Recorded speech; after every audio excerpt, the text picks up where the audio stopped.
आप सभी विद्यार्थियों का स्वागत है।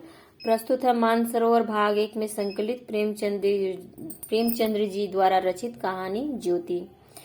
विधवा हो जाने के बाद बूटी का स्वभाव बहुत कटु हो गया।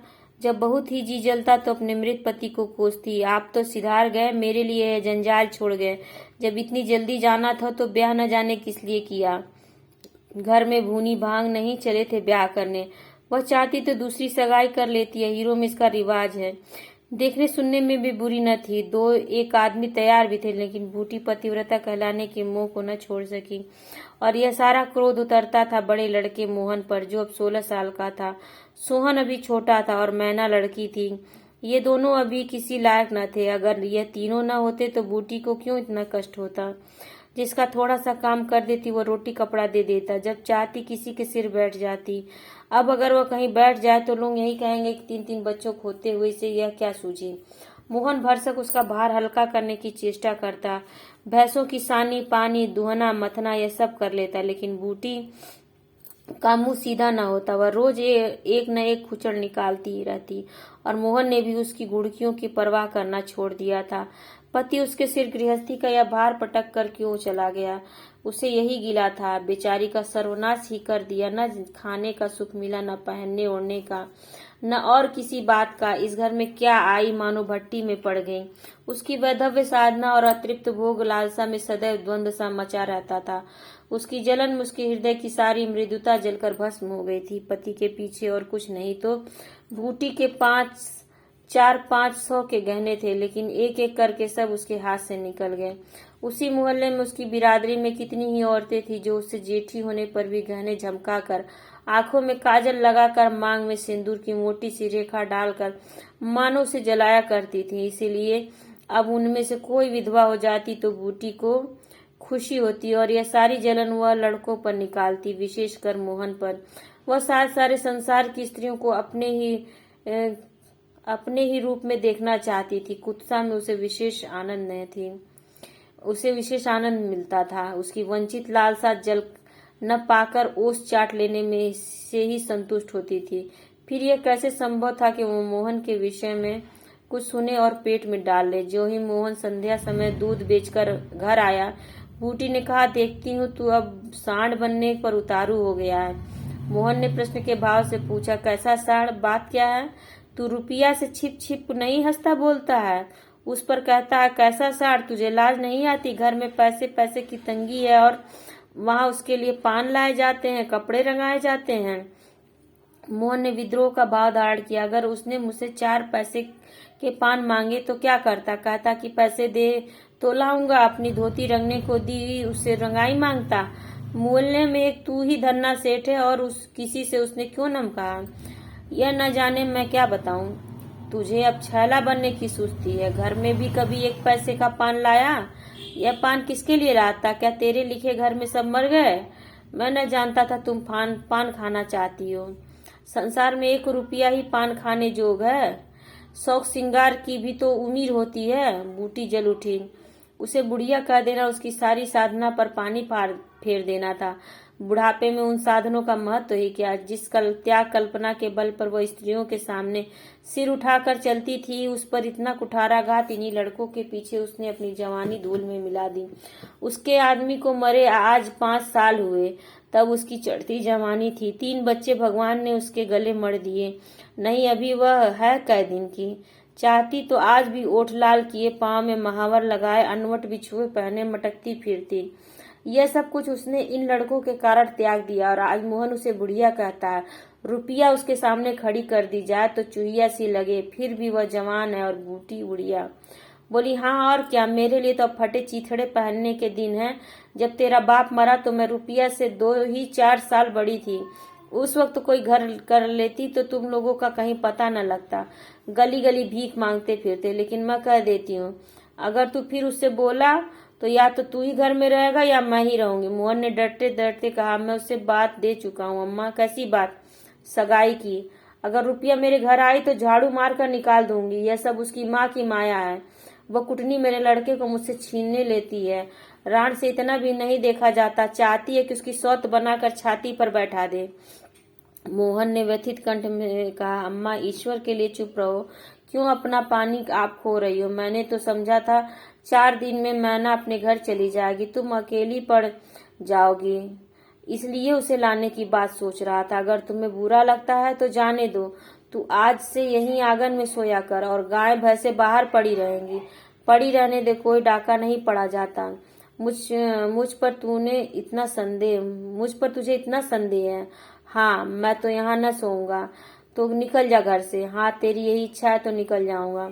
मैनन ने भोजन पकाया। मोहन ने कहा, मुझे भूख नहीं है। बूटी उसे मनाने न आई। मोहन का युवक हृदय माता के इस कठोर शासन को किसी तरह स्वीकार नहीं कर सकता। उसका घर है, ले ले, अपने लिए वह कोई दूसरा ठिकाना ढूंढ निकालेगा। रुपया ने उसके रूखे जीवन में एक स्निग्धता भर ही दी थी। जब वह एक अव्यक्त कामना से चंचल हो रहा था, जीवन कुछ सूना सूना लगता था। मोहन को जीवन में एक मीठा स्वाद मिलने लगा था। कोई काम करना होता पर ध्यान रुपया की ओर लगा रहता। सोचता उसे क्या दे दे कि वो प्रसन्न हो जाए।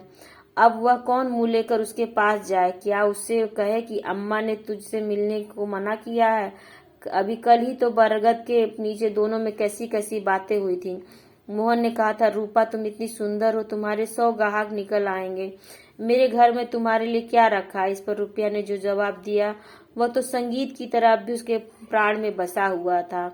मैं तो तुमको चाहती हूँ मोहन, अकेले तुमको। परगने के चौधरी हो जाब तब भी मोहन हो, मजूरी करो तब भी मोहन हो। उसी रुपया से आज वह जाकर कहे, मुझे अब तुमसे कोई सरोकार नहीं है, नहीं है, नहीं हो सकता। उसे घर की परवाह नहीं है। वह रुपया के साथ माँ से अलग रहेगा। इस जगह न सही, किसी दूसरे मोहल्ले में सही। इसी वक्त भी रुपया उसकी राह देख रही होगी। कैसे अच्छे बीड़े लगाती है। कहीं अम्मा सुन पावे कि वह रात को रुपया के द्वार पर गया था तो परान ही दे दे। परान अपने भाग का तो नहीं बखानती कि ऐसी देवी बहू मिली जाती है। न जाने क्यों रुपया से इतना चिढ़ती है। वह जरा पान खा लेती है, जरा साड़ी रंग कर पहनती है, बस यही तो। चूड़ियों की झंकार सुनाई दी। रुपया आ रही है। हाँ, वही है। रुपया उसके सिरहाने आकर बोली, सो गए क्या मोहन? घड़ी भर से तुम्हारी राह देख रही हूँ, आए क्यों नहीं? मोहन नींद का मक्कर किए पड़ा रहा। रुपया ने उसके सिर हिलाकर फिर कहा, क्या सो गए मोहन? उन कोमल उंगलियों के स्पर्श में क्या सिद्धि थी कौन जाने। मोहन की सारी आत्मा उन्मत्त हो उठी। उसके प्राण मानो बाहर निकलकर रुपया के चरणों में समर्पित हो जाने के लिए उछल पड़े। देवी वरदान के लिए सामने खड़ी है। सारा विश्व जैसे नाच रहा है।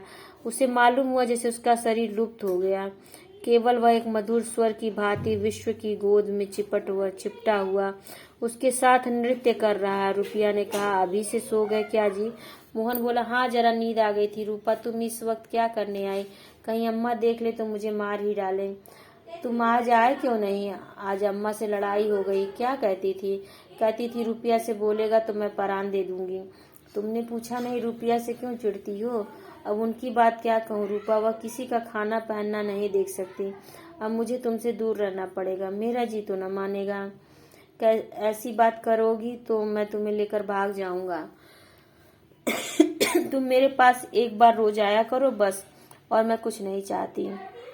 और अम्मा जो बिगड़ेंगी तो मैं समझ गई तुम मुझे प्यार नहीं करते। मेरा बस होता तो तुमको अपने परान में रख लेता। इसी समय घर के किवाड़ खटके। रुपया भाग गए। मोहन दूसरे दिन सोकर उठा तो उसके हृदय में आनंद का सागर भरा हुआ था। वह सोहन को बराबर डांटता रहता था। सोहन आलसी था, घर के काम धंधे में जी न लगाता था। मोहन को देखते ही वो साबुन छिपाकर भाग जाने का अवसर खोजने लगा। मोहन ने मुस्कुरा कर कहा, धोती बहुत मैली हो गई है सोहन, धोबी को क्यों नहीं दे देते? सोहन को इन शब्दों में स्नेह की गंध आई। धोबी पैसे मांगती है तो पैसे अम्मा से क्यों नहीं मांग लेते? अम्मा कौन पैसे दिए देती है? तो मुझे ले लो, मुझसे ले लो। यह कहकर उसने एक ही कन्नी उसकी ओर फेंक दी। सोहन प्रसन्न हो गया। भाई और माता दोनों ही उसे धिक्कारते रहते थे। बहुत दिनों बाद आज उसे स्नेह की मधुरता का स्वाद मिला। एक कन्नी उठा ली और धोती को वहीं छोड़कर गाय को खोलकर ले चला। मोहन ने कहा, रहने दे, इसे मैं लिए जाता हूँ। सोहन ने पगैया मोहन को देकर फिर पूछा, तुम्हारे लिए चिलम रख लाऊं?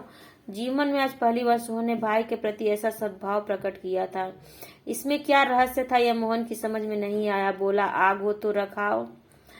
मैना सिर के बल खेले आंगन में बैठी घरौंदा बना रही थी। मोहन को देखते ही उसने घरौंदा बिगाड़ दिया और आंचल से बाल छिपाकर रसोई घर में बर्तन उठाने चली। मोहन ने पूछा, क्या खेल रही थी मैना? मैना डरी हुई बोली, कुछ नहीं तो। तू तो बहुत अच्छे घरौंदे बनाती है, जरा बना देखूं। मैना का रुआसा चेहरा खिल उठा। प्रेम के शब्द में कितना जादू है। मुंह से निकलते ही जैसे सुगंध फैल गई। जिसने सुना उसका हृदय खिल उठा। जहाँ भय था वहाँ विश्वास चमक उठा। जहाँ कटुता थी वहाँ अपनापा छलक पड़ा। चारों ओर चेतनता दौड़ गई। कहीं आलस्य नहीं, कहीं खिन्नता नहीं। मोहन का हृदय आज प्रेम से भरा हुआ है। उसमें सुगंध का विकर्षण हो रहा है। मैना घरौंदा बनाने बैठ गई। मोहन ने उसके उलझे हुए बालों को सुलझाते हुए कहा, तेरी गुड़िया का ब्याह कब है? मैना, न्योता दे, कुछ मिठाई खाने को मिले। मैना का मन आकाश में उड़ने लगा। जब भैया पानी मांगे तो वह लोटे को राग से खूब चमचम करके पानी लाएगी। अम्मा पैसे नहीं देती। गुड्डा तो ठीक हो गया, टीके कैसे ला भेजूं? कितने पैसे लेगी? 1 पैसे के बतासे लूंगी और 1 पैसे का रंग। जोड़े तो रंगे जाएंगे कि नहीं? तो 2 पैसे में तेरा काम चल जाएगा। हाँ, 2 पैसे दे दो भैया, तो मेरी गुड़िया का ब्याह धूमधाम से हो जाए। मोहन ने 2 पैसे हाथ में लेकर मैना को दिखाया। मैना लपकी। मोहन ने हाथ ऊपर उठाया। मैना ने हाथ पकड़कर नीचे खींचना शुरू किया। मोहन ने उसे गोद में उठा लिया। मैना ने पैसे ले लिए और नीचे उतरकर नाचने लगी। फिर अपनी सहेलियों को विवाह का न्योता देने के लिए भागी। इसी वक्त बूटी गोबर का झावा लेके आ पहुंची। मोहन को खड़े देखकर कठोर स्वर में बोली, अभी तक मटर गश्ती ही हो रही है, भैंस कब दूही जाएगी? आज बूटी को मोहन ने विद्रोह भरा जवाब न दिया, जैसे उसके मन में माधुर्य का कोई सोता सा खुल गया हो। माता को गोबर का बोझ लिए देखकर उसने झावा उसके सिर से उतार लिया। बूटी ने कहा, रहने दे, जाकर भैंस दूह, मैं तो गोबर लिए जाती हूँ। तुम इतना भारी बोझ क्यों उठा लेती हो? मुझे क्यों नहीं बुला लेती? माता का हृदय वात्सल्य से गदगद हो उठा। तू जा अपना काम देख, मेरे पीछे क्यों पड़ा है? गोबर निकालने का काम मेरा है, और दूध कौन दुहेगा? वह भी मैं करूंगा। तू इतना बड़ा जोधा है, सारे काम कर लेगा? जितना कहता हूँ उतना कर लूंगा। तो मैं क्या करूंगी? तुम लड़कों से काम लो, जो तुम्हारा धर्म है। मेरी सुनता है कोई?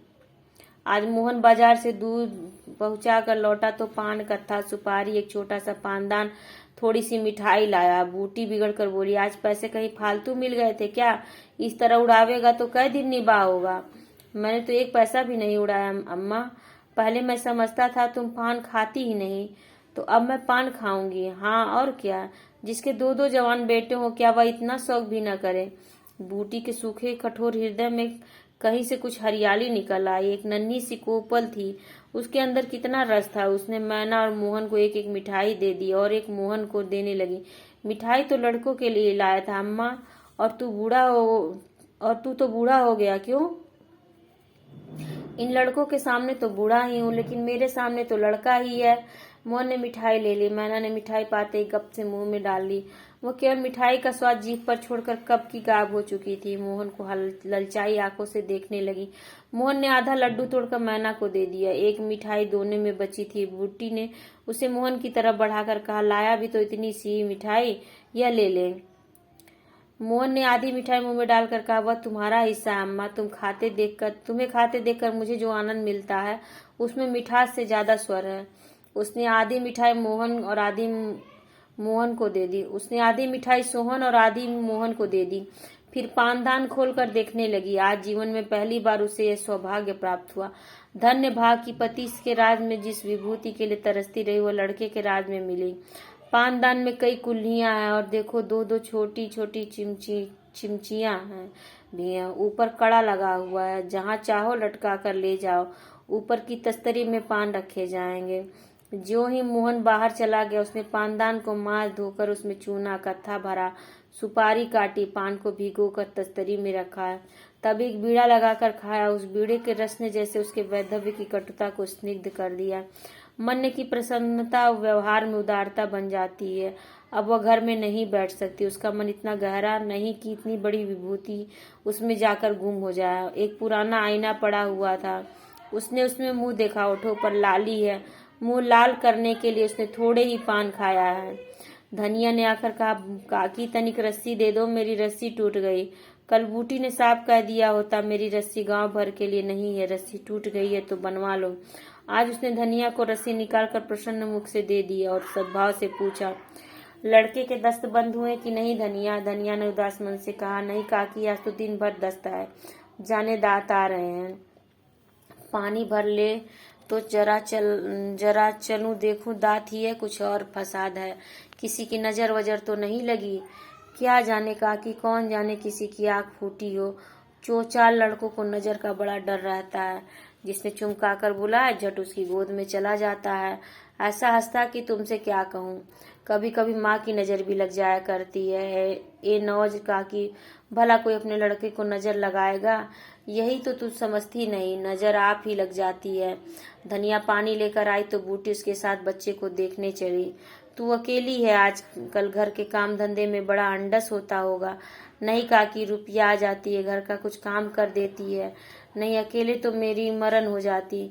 बूटी को आश्चर्य, रुपया को उसने केवल तितली समझ रखा है। रुपया? हाँ काकी, बेचारी बड़ी सीधी है, झाड़ू लगा देती है, चौका बर्तन कर देती है, लड़के को संभाल लेती है। गाड़े समय में कौन किसी के बात पूछती है काकी? कौन किसी की बात पूछता है काकी? उसने तो अपनी मिस्सी काजल से छुट्टी न मिलती होगी। यह तो अपनी अपनी रुचि है काकी। मुझे तो इस मिस्सी काजल वाली ने जितना सहारा दिया उतना किसी भक्ति ने न दिया। बेचारी रात भर जागती रही, मैंने कुछ दे तो नहीं दिया। हाँ, जब जीऊंगी उसका जस गाऊंगी। तू उसके गुण अभी नहीं जानती धनिया। पान के लिए पैसे कहाँ से आते हैं, किनारदार साड़ी कहाँ से आती है, मैं इन बातों में नहीं पड़ती काकी। फिर शौक श्रृंगार करने को किसका जी नहीं चाहता, खाने पहनने की यही तो उम्र है। धनिया ने बच्चे को खटोले पे सुला दिया। बूटी ने बच्चे के सिर पर हाथ रखा, पेट में धीरे धीरे उंगली गड़ा कर देखा, नाभि पर हींग का लेप करने को कहा। रुपया बेनिया लाकर उसे झलने लगी। बूटी ने कहा, ला बेनिया मुझे दे दे, मैं डुला दूंगी। तो क्या छोटी हो जाऊंगी? तू दिन भर यहाँ काम धंधा करती है, थक गई होगी। तू इतनी भली मानस हो, और यहाँ लोग कहते थे कि वह बिना गाली के बात नहीं करती, मारे डर के तुम्हारे पास न आई। बूटी मुस्कुराई, लोग झूठ तो नहीं कहते। मैं आंखों की देखी मानू कि कानों की सुनी। आज भी रुपया आंखों में काजल लगाए, पान खाए, रंगीन साड़ी पहने हुई थी, किंतु आज बूटी को मालूम हुआ कि इस फूल में केवल रंग ही नहीं है, सुगंध भी है। उसके मन में रुपया से घृणा हो गई थी। वह किसी दैवी मंत्र से धुल सी गई। कितनी सुशील लड़की है, कितनी लजादुर, बोली इतनी मीठी है। आजकल की लड़कियां अपने बच्चों की तो परवाह नहीं करती, दूसरों के लिए कौन मरता है। सारी रात धनिया के लड़के को लिए जागती रही। मोहन ने कल की बातें कह तो दी हुई होंगी। दूसरी लड़की होती तो मेरी ओर से मुंह फेर लेती, मुझे जलाती, मुझसे ऐठती। इसे तो जैसे कुछ मालूम ही न हो सकता है कि मोहन ने इसे कुछ कहा ही न हो। हाँ, यही बात है। आज रुपया बूटी को बड़ी सुंदर लगी। ठीक तो है, अभी शौक श्रृंगार न करेगी तो कब करेगी। शौक श्रृंगार इसीलिए बुरा लगता है कि ऐसे आदमी अपने भोग विलास में मस्त रहते हैं। किसी के घर में आग लग जाए उनसे मतलब नहीं, उनका काम तो खाली दूसरों को रिझाना है। जैसे अपने रूप की दुकान सजाए, राह चलतों को बुरी लगती हो। जरा इस दुकान की सैर भी करते जाइए। ऐसे उपकारी प्राणियों का श्रृंगार बुरा नहीं लगता, नहीं बल्कि और अच्छा लगता है। इससे मालूम होता है कि इसके रूप में जितना सुंदर है उतना ही मन भी सुंदर है। फिर कौन नहीं चाहता कि लोग उसके रूप के बखान करें। किसे दूसरों की आंखों में छुप जाने की लालसा नहीं होती। बूटी का यौवन कब का विदा हो चुका है, फिर भी यह लालसा उसे बनी हुई है कि कोई उसे रस भरी आंखों से देख लेता तो उसका मन कितना प्रसन्न होता। जमीन पर पांव नहीं पड़ते। फिर रूपा तो अभी जवान है। उस दिन से रूपा प्राय 2 बार नित्य बूटी के घर आती। बूटी ने मोहन से आग्रह करके उसके लिए अच्छी सी साड़ी मंगवा दी। अगर रूपा बिना काजल लगाए या बेरंगी साड़ी पहने आती तो बूटी कहती, बहू बेटियों को यह जोगिया भेष अच्छा नहीं लगता, यह भेष तो हम जैसी बूढ़ियों के लिए। रूपा ने एक दिन कहा, तुम बूढ़ी कहाँ से हो गई अम्मा? लोगों को इशारा मिल जाए तो भौरों की तरह तुम्हारे द्वार पर धरना देने लगे। बूटी ने मीठे तिरस्कार से कहा, चल मैं तेरी माँ की सौत बनकर जाऊंगी। अम्मा तो बूढ़ी हो गई है, तो क्या तेरे दादा भी जवान बैठे हैं? हाँ, ऐसी बड़ी अच्छी मिट्टी है उनकी। बूटी ने उनकी ओर रस भरी आंखों से देखकर पूछा, अच्छा बता मोहन से तेरा ब्याह कर दूं? रूपा लजा गई, मुख पर गुलाब की आभा दौड़ गई। आज मोहन दूध बेचकर लौटा तो बूटी ने कहा, कुछ रुपए पैसे जुटा, मैं रूपा से तेरी बातचीत कर रही हूँ। तो कहानी खत्म होती है। आप लोगों को कैसी लगी या कोई प्रश्न हो मन में तो कमेंट सेक्शन में जरूर पूछिए। आप सभी का बहुत बहुत धन्यवाद।